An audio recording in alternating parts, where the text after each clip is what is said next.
निकी जी है कर जोर करा सुना वो बड़ी निकी जी गल सुन के नो मैं निकी जी ने भोरा भी ना सुनता बड़ी गल सुनो 1 करोड़ 70 एक हो गया। हाँ जी 50 लाख रुपया रोड़ा की और रखे ही है ना जी। ते बाकी बच्चे भी तो रोने बिजली दा बिजली बहुत शायद बड़ी गल ये जेडी आबादी ने ना कुछ भी नहीं जितना पैसा रखे बिजली का सुसला दा जी ਤੁਸੀਂ ਜ਼ਰਾ ਇੰਸਟਾ ਸਾਹਮਣੇ ਹੋ ਜਾਓ ਨਾ ਬੰਦੇ ਜ਼ਰੂਰੀ ਹੈ ਸਹੀ ਹੈ ਮਿਹਰਬਾਨੀ ਜਿਹੜੀ ਹੋਣ ਰਹੀ ਹੈ ਨਾ 8 ਲੱਖ ਰੁਪਏ ਨਾ ਨਾ ਨਾ ਨਾ ਸੁਸਲ ਮੁੱਚਾ ਜੀ ਮੁਕਜਾਦ ਤੁਸੀਂ ਆਈ ਸਾਹਿਬ ਇਹ ਸੁਸਲ ਮਸਜਿਦ ਹਾਂ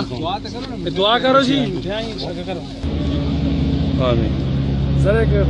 ਨਾਲ ਸਭ ਸਾਹਮਣੇ ਹੋ ਜਾਓ या अल्लाह कुल दफला दे कुल दी खैर लोग दी खैर या अल्लाह नबी करीम सल्लल्लाहु अलैहि वसल्लम मिलाद अमीन है या अल्लाह